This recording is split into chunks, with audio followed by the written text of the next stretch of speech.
Dans cette vidéo, on voit comment reproduire une astuce de composition du groupe Muse avec Knights of Sidonia, qui est un de mes morceaux préférés du groupe. Ici, on va décortiquer les mécanismes qui font que ce morceau, dans sa première partie, est si puissant et si épique, et tu vas pouvoir reproduire ces astuces-là, et je vais te donner les conseils pour le faire avec le minimum de théorie musicale possible.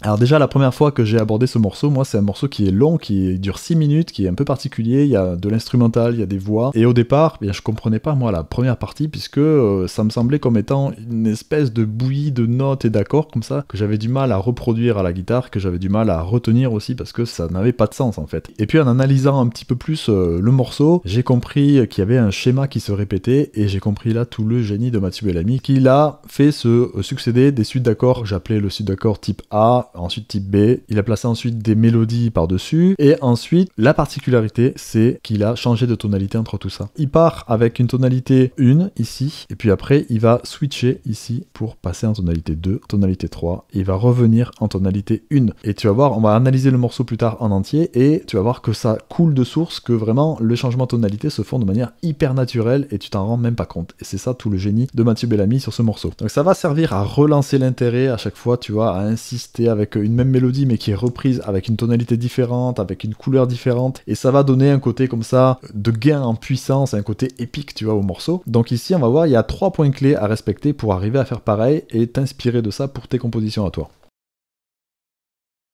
L'astuce qu'il a utilisée, Mathieu Bellamy, c'est de diviser l'octave en plusieurs parties. Je pense que t'es musicien, donc tu sais ce que c'est. T'as un Do ici, t'as un autre Do. L'octave, c'est la distance entre deux notes, donc soit dans les aigus, soit dans les graves. Do, Do. Et ici, tu peux compter, il y aura, en comptant les notes blanches et les notes noires, il y aura 12 notes qui sont chacune séparées d'un intervalle d'un demi-ton. Du coup, il y a 12 demi-tons, c'est pratique parce que tu peux la diviser en 2, en 3, en 4, en 6. Ici, Mathieu Bellamy, lui, il a choisi de diviser son octave en 3, donc on va voir des transpositions qui vont être séparées de 2 tons à chaque fois, de 4 demi-tons ou de 2 tons à chaque fois. Entre la tonalité 1 et la tonalité 2, tu as 2 tons, après la tonalité 3, 2 tons, et on revient à la tonalité 1. Pour l'exemple de Mathieu Bellamy, de ce morceau, on a en tonalité de Mi, après on va être en tonalité de Do, ici on va être en La bémol, et tu retombes sur tes pattes. Donc ici, de mémoire, tu vois, il utilise l'accord 1 de la tonalité, l'accord 1 c'est le Mi, et l'accord 3 et l'accord 6 de la tonalité, etc., etc. Et puis ensuite, il va reprendre exactement le même schéma. Donc ici, l'accord 1, ça va être le Do,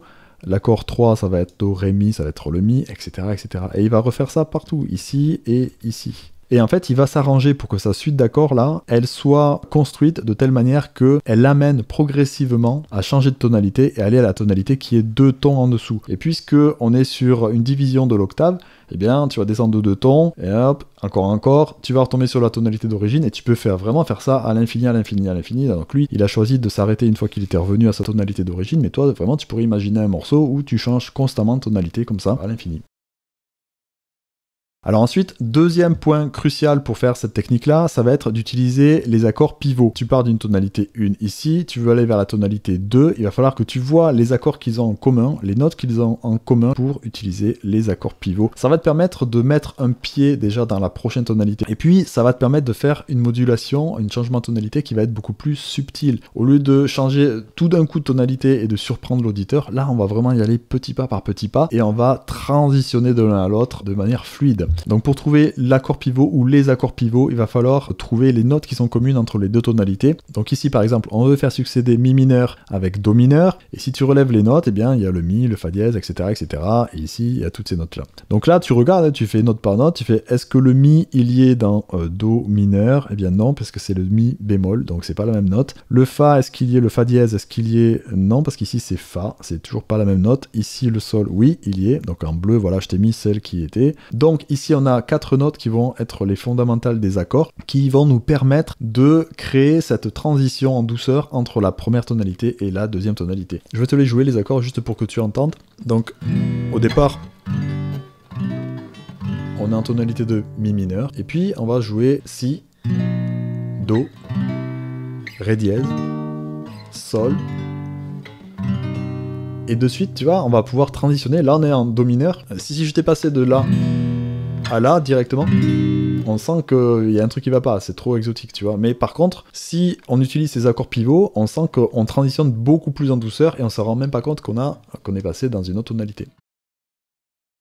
Voilà, donc très important d'utiliser des accords pivots, mais il y a un troisième point clé qu'il va falloir respecter et qui va encore plus renforcer le fait de passer à l'autre tonalité tout en douceur, ça va être d'utiliser la cadence 5-1. Si tu fais du jazz, tu vas connaître ça par cœur, mais si t'es pas jazz, on va faire un petit rappel. Donc 5-1, c'est une cadence. Une cadence, c'est quoi? C'est un enchaînement de deux accords qui a un fort sentiment conclusif. Et la cadence 5-1, c'est la cadence qui est la plus conclusive. C'est celle qui va appeler l'oreille de l'auditeur à vouloir entendre l'accord 1 derrière, l'accord de la tonalité. Tu vois, le sol, do. Le sol, il appelle vraiment à conclure et va do. Donc le fait d'utiliser l'accord 5 de la prochaine tonalité juste avant de faire l'accord 1, ça va renforcer la tonalité qui s'installe. Donc ici tu vois, parmi les 4 notes qui vont nous servir à faire les accords pivots, le sol, le si, le do et le ré dièse, eh bien il y a le sol qui, ça tombe bien tu vois, qui est l'accord 5 de la tonalité qu'on vise, tu vois. Et du coup, je te jouais les deux cas. Si tu fais par exemple les notes telles qu'elles sont mises ici, là, dans l'ordre, tu fais sol, si, do, ré, et après tu vas sur le do pour changer de tonalité. Voilà comment ça sonne. Je fais sol, si, do, ré, do mineur. Tu vois, c'est pas naturel. Alors que si on part pas du sol, mais on part du si, on fait si, do, ré, on finit par le sol, parce que lui, il va être très puissant pour ensuite aller vers le do, eh bien, ça va donner ça. Si, do, ré, sol, do. Tu vois? Et là, on transitionne en douceur et on installe le do comme étant le nouveau patron, tu vois. Donc en résumé, si tu veux reproduire cette technique et reproduire ce côté épique et infini de changement de tonalité, ce qu'il te faut faire, c'est prendre ton octave, tu la découpes en 2, en 3, en 4, en 6, comme tu veux. Ici, on va refaire exactement la même chose, donc on va la découper en 3. On part d'une tonalité 1, on veut aller vers une tonalité 2, tonalité 3, et ensuite on revient vers une tonalité 1. On va trouver ici les notes communes entre la tonalité 1 et la tonalité 2 qui vont nous permettre de faire des accords pivots, ok, donc ici après on peut faire la suite d'accords qu'on veut, tu vois, mais on va finir par des accords pivots et au mieux on va essayer de finir notre tonalité ici vers l'accord 5 de la tonalité 2, ok, nous c'était l'accord de sol ici, tu vois, l'accord de sol qui va nous permettre d'aller vers le premier accord de notre deuxième tonalité et vraiment de s'installer en tant que nouvelle tonalité ici, et ensuite ça là, ce schéma là, tu le répètes exactement pareil ici, et puis après tu peux le faire à l'infini, à l'infini. On va voir maintenant l'exemple concret avec la musique. Je vais être démonétisé sur YouTube, mais c'est pas grave. C'est pour l'exemple. Donc c'est parti.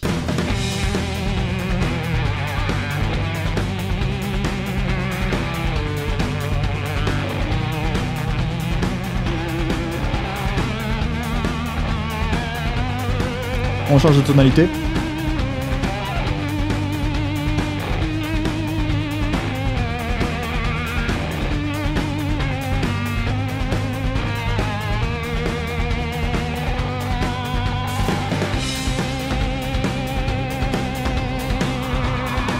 On est toujours en do. Et là, on reprend le même schéma.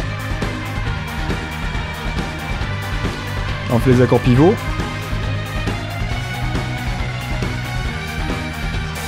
Changement.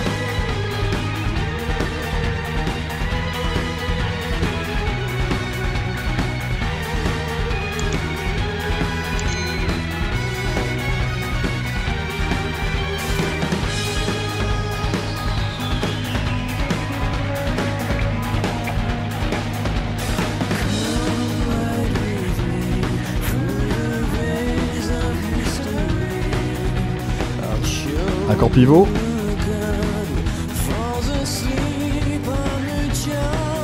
Et changement.